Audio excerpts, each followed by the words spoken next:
Things that have crossed my desk the last 72 plus hours in no particular order, starting with a report from Ogilvy that they put out on essentially the creator economy, like what the things are that they're seeing, what they're chatting with clients about. They're a big agency if you don't know. Anyways, this particular report did make it into this month's Keeping It Current, which is a newsletter that I write at the intersection of the creator economy and social impact. Anyways, the part that I really took away from this particular report, think like trends, larger themes, is that some brands out there are, instead of investing in customer loyalty programs, or in addition to customer loyalty programs, they're also investing in creator loyalty programs, right? So if they have like a UGC creator program, expanding that into more of like a loyalty format, or creators in general, like having additional incentives for creating more content, and also incentives for like being more ingratiated into the brand, which obviously when you have a customer and there's a pathway to doing that, people see the results. So there's a lot of testing and thoughts and conversations going on, apparently on the creator end of that, which I thought was pretty interesting. In addition to that, point two, aka what's crossed my desk, which really has been this like about 5 million freaking times this week and the last week, because it's so dry I like really can't. Anyways, complaints aside,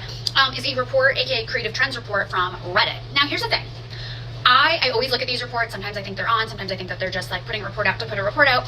But what I always advise is that creators should also look at these reports, because most of the time they're like marketed, LOL, to marketers or brands, because really they're trying in some sense to like get people to advertise on their platforms, or they're sharing like insight into like, well, if you do advertise on the platform, like these are some ways you could like think about that, right? It's all money grab. But regardless, if you're a creator, you should be thinking about, well, how do I tap into that? Because then as a result, if the brands are being advised that and you're being advised that, you're going to find each other somewhere in the middle. Something to think about. Something to think about. Doesn't mean everything has to be carbon. Whoa. Carbon copy. Lord have mercy.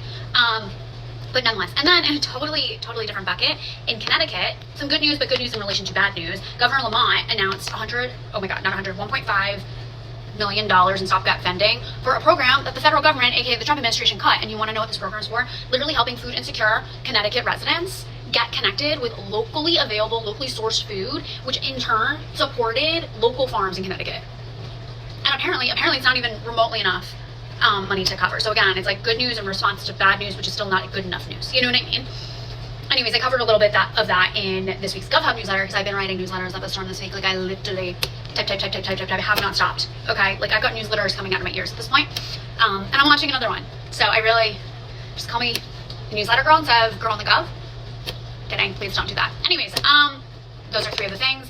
If I didn't say it already, both of the newsletters that I mentioned, link in bio, you can find those there. Subscribe.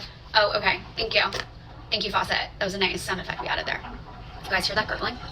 It's the dishwasher. Whatever. It's kind of relaxing. It's like giving waterfall. Okay.